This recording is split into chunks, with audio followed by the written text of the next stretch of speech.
The Daily Code Snippet. Today we will look at an actual WebVTT file and its formatting. We're doing something a little different for our episode of the Daily Code Snippet. And what we're going to do is take a closer look at the WebVTT file. And so we have a WebVTT file open from yesterday's video in our text editor. I'm on a Macintosh computer, so we're open in text edit. And you can see that this file follows the format that we discussed yesterday, where it has the title of the type of file here right at the top, WebVTT. And you can see that each queue is separated by a required blank line. So this is really important that you have this blank line underneath the WebVTT and between each queue. And so each queue has the optional identifier. It also has a timestamp within this particular format with these arrows in between. And each timestamp goes all the way down to milliseconds, rounded to 3 digits. And in the first caption, you see that the voice is indicated by this V code. So you have an opening tag V and it says instructor, and if you know the name of the person, you can change that to the name of the person that's speaking, and then it has a closing tag with the /. And if we look down, we see that there's a total of 34 queues. It ends with our presented by Designers Learn Code. You can see that the video length is about 1 minute and 53 seconds and 62 milliseconds. So, and you can see that each caption is short. It's generally a short phrase, and the time stamping will follow. So I thought what would be a good thing to do for you is to actually offer this VTT file as a template that you can have, so that you can apply it to your videos, and all you would need to do really is to change the actual caption phrases and follow this format where you have the blank lines already preset, and you would also need to edit the time stamping. Now, it may be difficult for you to trace it back to the milliseconds, but do your best with this to get the time as accurate as possible. And then you can fill this out for the length of your video, and then you will have and then resave it. Keep this file as a template, and resave it for each of your projects that require a VTT file for accessibility. Now, there are other ways of getting a VTT file that aren't so tedious, and generally they involve using a service. And there are 2 transcription services that I like to use personally. These are by no means the only transcription services available to you, but these are the ones that I've used with enough frequency that I can say that I would recommend them. And the first transcription service is otter.ai. So otter.ai, as the name implies, is an artificial intelligence that's used to produce transcriptions. And it's fairly accurate. I would say that the output is pretty good, but generally involves a little bit of editing. So, it runs into trouble depending on your voice and accent and how clearly you're speaking, or the person that you're trying to transcribe is speaking. So there are some pitfalls with this method. However, it's close enough that it's a good product to use, because it does have a free option. So we'll take a look at the pricing. So there are different plans, and so it does have this initial free plan, and it gives you a certain amount of minutes for transcription. So you can essentially every month you get an allotted amount of minutes, and so you can upload those videos, and after some time it will send you back a transcription. And it does do the time stamping, but it isn't as accurate, to the millisecond that would necessarily be required for the VTT file. But it would at least give you an idea of the timing. It gives you a relatively good transcript of the text, and you would just need to edit that file to put it into the VTT format, but it would save some of your time because it's automatically writing that text for you out just by listening to your videos. And the second transcription service that I would recommend is rev.com. So rev.com has specifically a caption service. So it's specifically for production of these types of files.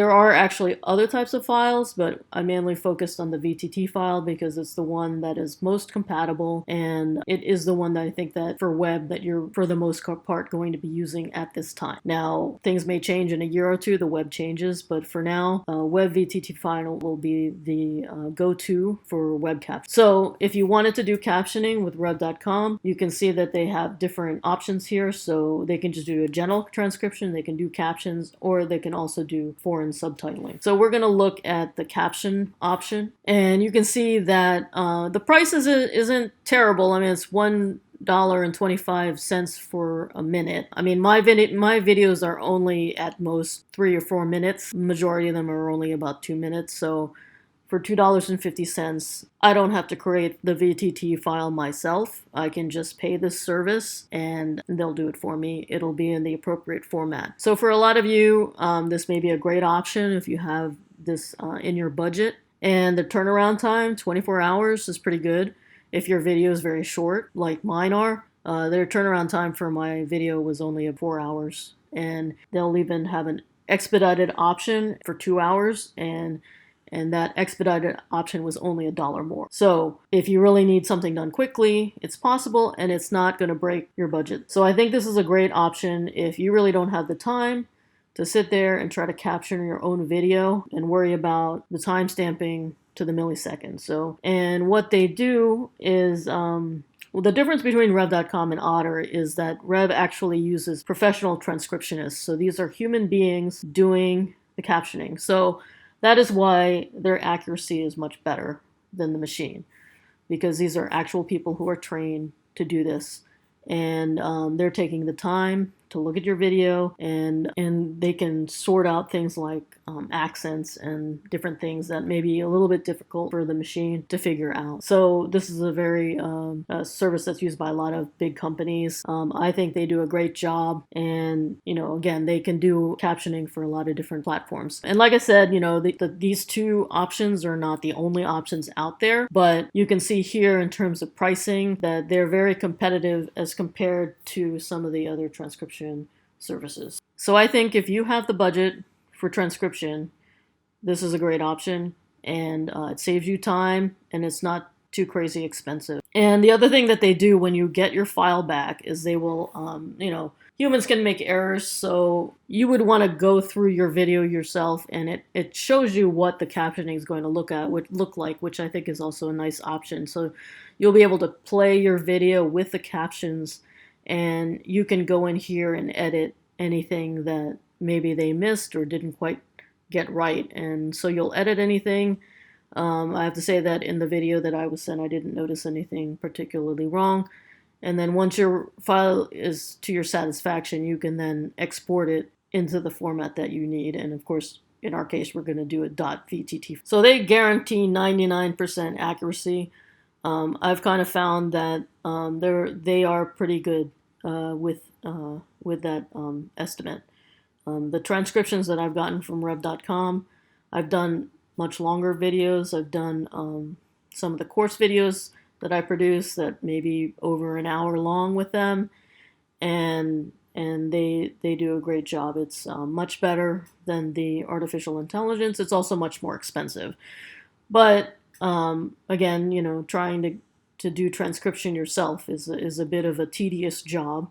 So, if you don't have the time to spend to do this yourself, I think a combination of using otter.ai and rev.com are a good option for everyone to use. And that this way we can make sure the web is accessible for everyone. We don't want to be excluding people who have disabilities from our content. And it also helps you because, the web, it favors accessibility for all. So your videos will be indexed better if you include your captions, and it will also optimize your video being found in the search engine. So it benefits not only those who are disabled and others who may, for whatever reason, not be watching your video with the sound on, but it also favors you because it helps you to get more of a following, people watching your video. So I think accessibility is an important issue. I tend to talk about it a lot in my videos, but and that's because I believe that it is an important thing that we all need to be doing to make the web more accessible to everybody. So again, below the video, this YouTube video of the Daily Code Snippet, I'm going to be providing a link, and if you click on that link, you'll be sent to where you can sign up to get a copy of the template file so that you have it. If you choose to do things manually, I think it'll be a great resource for you to have. Or, you may decide that for future you may just do these two services. So up to you, but I recommend just getting the template file so that you have it. And if you choose to do this yourself later on, it's a resource that you will go back to again and again. Presented by Designers Learn Code.